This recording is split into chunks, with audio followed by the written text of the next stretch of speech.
So, you know that the stories surrounding Boris Johnson are gathering pace, but you know also that the tanks, the epic pantechnicons, the behemoths of British media are still largely on side. It's the Mail that's broken ranks. You could list off the top of your head a dozen people on the payroll of various Murdoch rags that will still be claiming that Johnson's done nothing wrong. Or if they can't do that, and to be fair, a few of them are honest enough not to pretend that Johnson's done nothing wrong. So instead they reach immediately for, well, the public don't care. If the public don't care about this, it's because it hasn't been properly explained to them.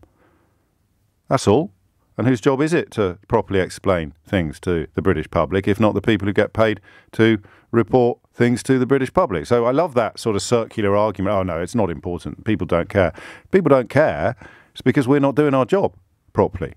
But, of course, yeah, I mean, that's a bit of a catch-all observation. 10:37 is the time. Who do you think is telling the truth, Johnson or Cummings? Did he say let the bodies pile high in their thousands? Because the alternative would be the third lockdown that he was so reluctant to institute. Late to the first, late to the second, prepared to see the death toll go through the roof rather than introduce the third. Of course, he introduced it late after confusion and obfuscation, and as a result of that, the bodies did pile high in their thousands. That's the tragedy here. That's the story, really, behind the headline. He eventually, again, opted for the worst of all possible worlds. Whatever the opposite of having your cake and eating it is. That's what he did.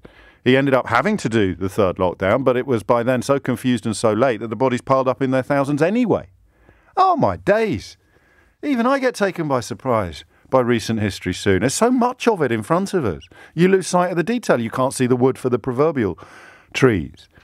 So the report is that he was prepared. Indeed, he wanted to let the bodies pile high in their thousands rather than deliver the, quotes, bad news of a third lockdown.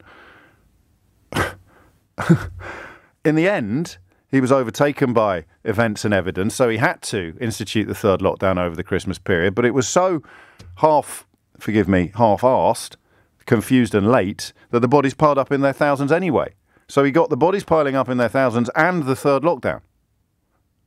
Oh, boy, I apologise. It's taken me 39 minutes to read.